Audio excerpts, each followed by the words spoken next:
Good morning, everybody. It is Friday. Hopefully, you guys are ready for the weekend. We've got an awesome chapter here. Yes, there's a lot of verses, and sometimes that stumps me. But there's only really four stories, and so I think we'll have enough time to get through it within the time that we have. But there's a lot of beautiful stories in here, and I really love how it really reflects having this humility in just about every story. And they all pretty much have the same thing. Absolutely love God, and they have this humility.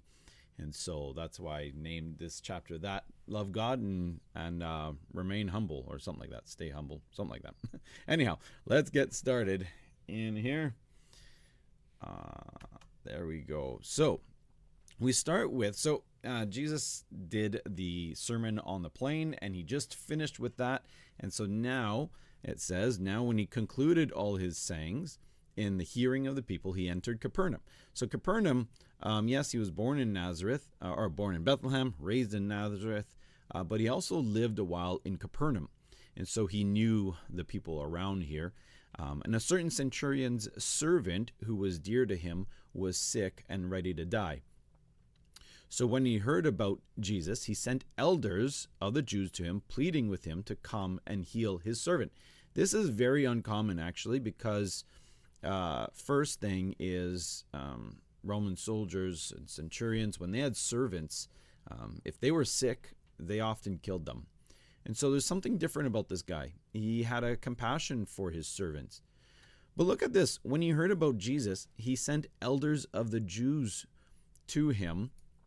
Who are these elders? Are they Pharisees? And why would these elders go to Jesus? Well, obviously, Jesus knew these elders, or I would think he knew them, because he was in Capernaum for a period of time. So he probably knew these elders. Now, is it that maybe these elders were Pharisees and they really liked this guy? Why? Well, because he built a synagogue for them. And so maybe these are Pharisees that know that Jesus heals. They can't stand him, but they're like, hey, this is an answer. This Jesus who heals people that we don't like could maybe heal this guy's servant for him. I'm not sure exactly who these elders are. It's not specific. And when they came to Jesus, they begged him earnestly, saying that the one for whom he should do this was deserving. Deserving? No one is deserving. As we see in the Old Testament, he certainly wasn't deserving according to the law. So that was unique. But then look at this. For he loves our nation and has built us a synagogue. Okay, so Jesus wasn't going on the merit of him being deserving, but there was something different about this centurion. He loves our nation and has built us a synagogue. Well, this centurion had a love for God. And so he's going not because of the deserving, but there's something different about this guy. So then Jesus went with them. These are with the elders. And when he was already not far from the house, the centurion sent friends. So in Matthew, this is different, because Matthew, we see that the centurion went. But Luke is saying, no. And that's fine. It's not a really a huge difference in the Bible, because you can send somebody on your behalf, and that's like you going to them. And so here's his friends that were sent to him, saying to him, Lord, do not trouble yourself, for I am not worthy that you should enter under my roof. This is interesting. And then look at this. Therefore, I did not even think myself worthy to come to you, but say the word, and my servant will be healed. This guy wasn't coming to them deserving. This is what the elders, the Jewish people, they thought that that's how they would get the miracles, by being deserving. But he actually wasn't coming thinking he was deserving. He was coming humbly. There was humility there. And so it's absolutely not what the elders had said. And so, for I am also a man placed under authority, having soldiers under me. And I say to one, go, and he goes, and to another, come, and he comes, and to my servant, do this, and he does it. So here, he already had an understanding of this, because he explained this to his friends. Hey, tell him this.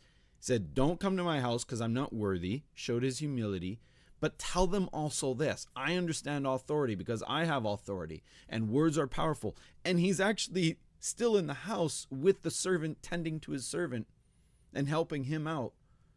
And so he's using the authority of his words through his friends to go to Jesus and to explain that he understands this. So when Jesus heard these things, he marveled at him, turned around and said to the crowd that followed him, I say to you, I have not found such great faith, not even in Israel.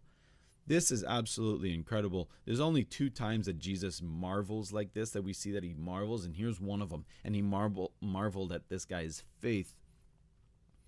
Because the faith, now let's explain faith a little bit. You can only have faith in something that you have a covenant with. And so you can't, it's a relationship. It's the, it's having, I'm trying to, I don't want to get stumped here, but you can't have faith in a chair because you don't have a covenant with the chair. You can trust that it won't break, but you can't have faith in it because a faith relationship requires a covenant. And so here, but he has faith. And so, but he doesn't have a covenant. So how does that work? We see this twice. In fact, we see it first with Abraham. Abraham had this faith in God. Now, God did promise him a descendant. So then there was a covenant that took place. But even while he wasn't righteous, and so because he was uncircumcised, this was Abraham. But God credited him to be righteous, and he through faith. And so now there was this faith. How did he have this faith? How did he realize this? Well, God gives grace to the humble, and he resists the proud. And so he had more of a relationship with God and with understanding, authority, and with humility than what the Pharisees had, even though they were Jewish. And so we see this twice. We see this with the with this centurion, and we also see it with the Syrophoenician woman that Jesus called a dog, but then she came back, and it was through grace that she was able to apply this faith. And we see it here also with the centurion. We're going to go further into it, especially when we're in Romans 4. We're going to go a lot more into this. But anyhow, I just find that really interesting. So now look at this story. Now it happened the day. Oh, sorry, we didn't finish it. So then, therefore I did not think myself worthy. So he came in humility, for I also. And when Jesus heard these things, he marveled. And those who were sent, so those that the centurion sent, returned back to the house and found the servant well, who had been sick. And that servant was healed.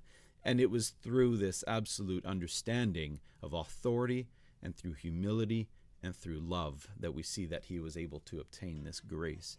Now it happened the day after that he went into a city called Nain, and many of his disciples went with him in a large crowd. And when he came near the gate of the city, behold, a dead man was being carried out. So there was a funeral procession, the only son of his mother, and she was a widow. So this is interesting because now this woman has no more provision. She has no other kids, no other son, and so typically women didn't have any way of providing for themselves, and so they, I guess maybe jobs weren't readily available to them. And so her husband, who was the provider, had already passed away, and now it was very common and it was practice for the son to take care of their mother, especially their widowed mother. But now he passed away, and so now she's lost all hope. But look at this. When the Lord saw her, he had compassion on her, and he said to her, do not weep. Okay, so this word weep, if you look deeper into it in the Greek, it's not just like, crying that she lost her husband. This is the wailing aloud. And so she is wailing aloud, just like what you pay people to do back in the day to be mourners. Well, she was wailing aloud. And Jesus said to her, don't weep. Now, he interrupted the funeral procession and told her this, and this could come as an insult. But she wasn't insulted. In fact, this was actually a command to the woman to say, hey, have faith. Then he came and touched the open coffin, and those who carried him stood still. And he said, young man, I say to you, arise. I want to read you guys something here that Andrew Wommack wrote, because this is absolutely huge. It is an assumption that dead people have no input about whether or not they come back from the dead. It cannot be conclusively proved through the word that dead people have a choice, but it cannot be conclusively proved that they don't either. It is certain that the dead don't cease to exist. They are still alive. They just aren't alive in the physical realm anymore. Some of the people that I've seen raised from the dead said that the Lord had asked them if they want to go back.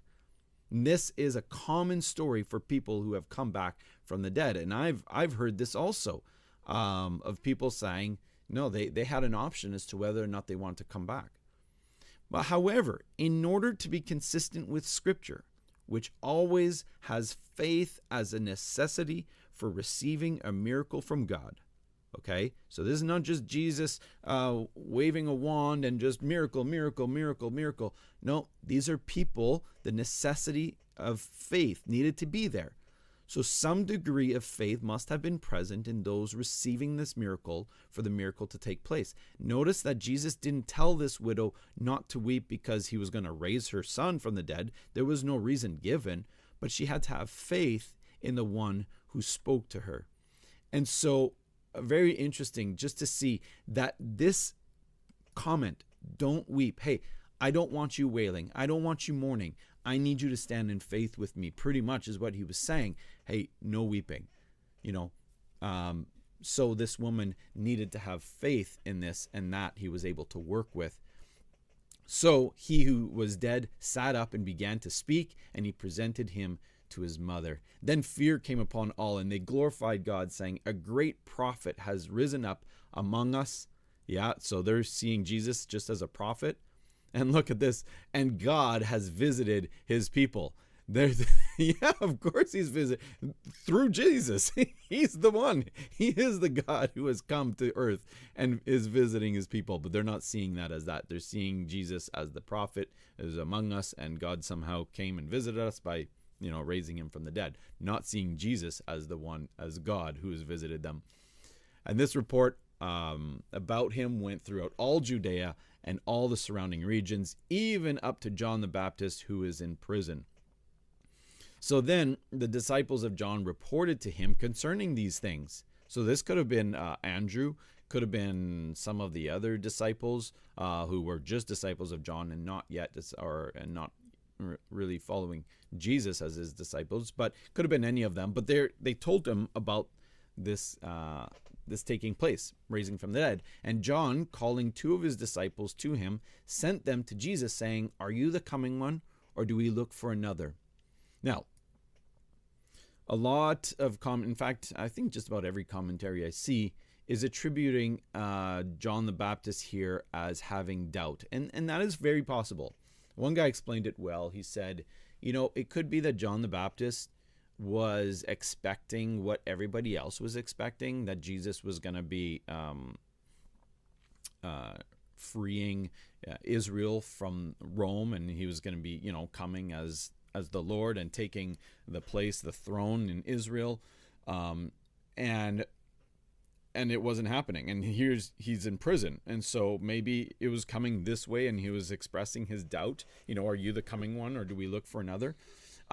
I also see it perhaps that John the Baptist maybe was just setting this up, knowing what the prophecy in Isaiah says. And so when the men had come to Jesus, they said, John the Baptist has sent us to you, saying, are you the coming one, or do we look for another? And that very hour, he cured many of infirmities. So that very hour, Jesus went to work. So he didn't respond to these guys yet. His response was, all right, open your eyes, watch something. And that very hour, he cured many of infirmities, afflictions, and evil spirits, and to many blind he gave sight. Jesus answered and said to them, now go and tell John the things that you have seen and heard, that the blind see, the lame walk, the lepers are cleansed, and the deaf hear, and the dead are raised. See, he says, and the dead are raised. Why? Because the story that they had probably talked about this. John heard about the dead are raised. The poor have the gospel preached to them. And so then, and blessed is he who is not offended because of me. So then when the messengers of John had departed, so here Jesus answered them not with a response, but he responded with the word and with the accompanying signs that came with the word. So it's really interesting, because then there was this prophecy in Isaiah 35, 3 and 6 that says, say to them of fearful heart, be strong, fear not. Behold, your God will come with vengeance, even God with a recompense, and he will come and save you. Then the eyes of the blind shall be opened, the ears of the deaf shall be unstopped. Then shall the lame man leap as in a hart, and the tongue of the dumb sing, for in the wilderness shall waters break out. And so Jesus, knowing that John the Baptist knew Isaiah, he was able to respond with this and say, okay, go and do that. And so then, blessed is he who is not offended because of me. So then Jesus was pretty much saying, hey, take heart, because if you believe, then, this is going to be, you'll be blessed by this. So then when the messengers of John had departed, he began to speak to the multitude concerning John. What did you go out into the wilderness to see? A reed shaken by the wind. So now Jesus is starting to talk about John the Baptist in a positive way. And he didn't want the disciples of John to hear this, because but he wanted to really encourage the people as to how incredible John the Baptist was. Didn't want that to go to John the Baptist's ego, but what did you go out to see? You didn't go out to see a shaken wind in the wilderness, or a shaken reed. You see this all the time. And then he says, did you go out to see a man clothed in soft garments? Indeed, those who are gorgeously apparelled and live in luxury are in king's courts. So he's like, you didn't go out there to go see a man that was nicely clothed, but what did you go out to see? A prophet? Yes, I say to you, even more than a prophet. How is he even more than a prophet? Because he was not only a prophet saying that, the Messiah was coming, but he was also the prophet, or the one that was making a way for Jesus. None of the other prophets got to do this. He was the only one that was able to do this. And so then he says, this is the one of whom it is written in Malachi 3:1, behold, I send my messengers before your face, who will prepare your way before you. For I say to you, among those born of women, there is no greater prophet than John the Baptist. But he who is least in the kingdom of God is greater than he. Whoa, this is crazy. People must be like, okay, what are you talking about? You're saying he's the greatest, but then people who are in the kingdom, who are these people in the kingdom? We? What are you talking about? And Jesus is saying pretty much, when the new kingdom has come and he's established, and Jesus has died on the cross and resurrected, now established a kingdom, everybody will be greater than he, because we will all have this spirit available and will be in the new covenant, which he was not. And so when all the people heard him, even the tax collectors justified God, having been baptized with the baptism of John. So here they heard Jesus talking about him, and they're like, wow, okay, yes, we receive this word that Jesus is saying. Even the tax collectors were receiving this word. But the Pharisees and lawyers, they rejected the will of God for themselves, not having been baptized. So in essence, the Pharisees weren't receiving this word that Jesus was talking about John the Baptist, that he was the messenger of Malachi. They weren't receiving this, and so therefore they didn't receive this baptism by him. And so therefore, because he was preparing the way for Jesus, the Pharisees and lawyers rejected also Jesus by doing this. So they rejected John the Baptist and Jesus. And the Lord said, to what then shall I liken these men of this generation? What are they like? They're like children sitting in the marketplace and calling to one another, saying, okay, so here he's talking about himself and the good news that Jesus brings. We played the flute for you, and you did not dance. And now he's talking about John the Baptist. We mourned to you, and you did not weep. For John Baptist came neither eating bread nor drinking wine, and you say he has a demon. But yet, look at me. The Son of Man has come eating and drinking, and you say, look, he's a glutton and a winebibber. So they weren't happy with either or. It didn't matter which way it was. These guys weren't happy with any of it. Either what John the Baptist brought or neither what Jesus brought. But wisdom is justified by all her children. And so here he's saying, this is simply saying that wisdom looks past accusations to discern the truth. Those who take gossip or slander at the face value aren't smart. And so here, they weren't looking at Jesus with wisdom. But anyhow, so Jesus went to explain about himself and John the Baptist. So now we see a sinful woman is forgiven. Now, what an interesting story here. So then one of the Pharisees asked him to eat with him.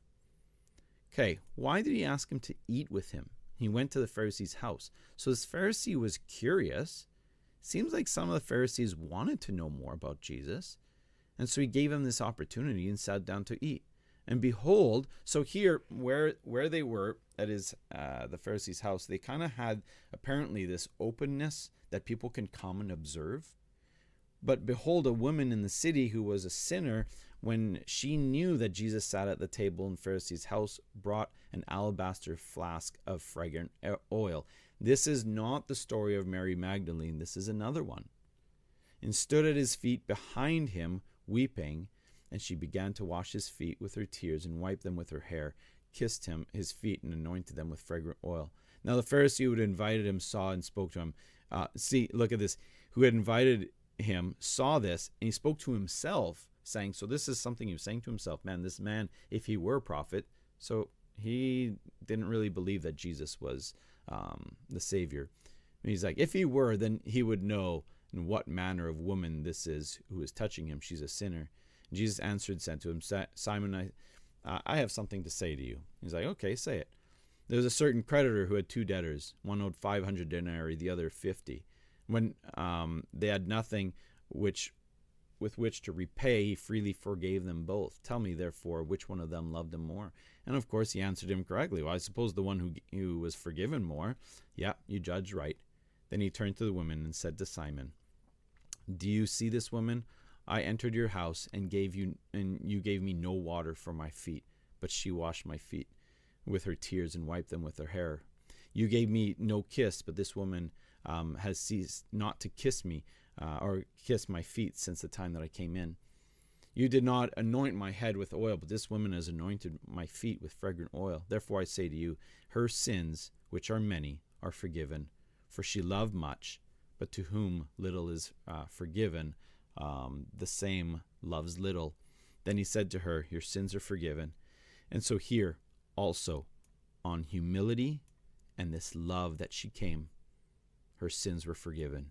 And those who sat at the table began to say to themselves, who is this who can even forgive sins?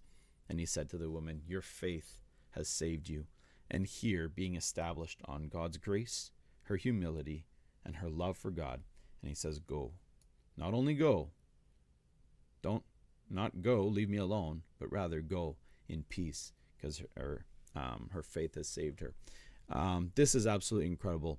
We see three stories of humility. Even that woman that was wailing, and he says, don't weep. She didn't get offended. In fact, she humbled herself and she stayed in faith. And so we see this common denominator through these stories, that they came humbly before Jesus and they saw their faith being taken. Even a non-Jew, being the centurion, is so incredible. Anyhow, well, I hope you were blessed. Have an incredible weekend. We have Luke 8 coming here on Monday. I do want to say that something to prepare for is that next Friday, I will not be doing a video. So we're going to go Monday, Tuesday, Wednesday, Thursday. And then Friday, I will not have a video. I just wanted to prepare you for that. And so you'll see if I post on my Telegram the upcoming week, you'll see that Friday will not be included. But anyhow, go in peace, everybody. God bless you guys. And remember, always stay filled up.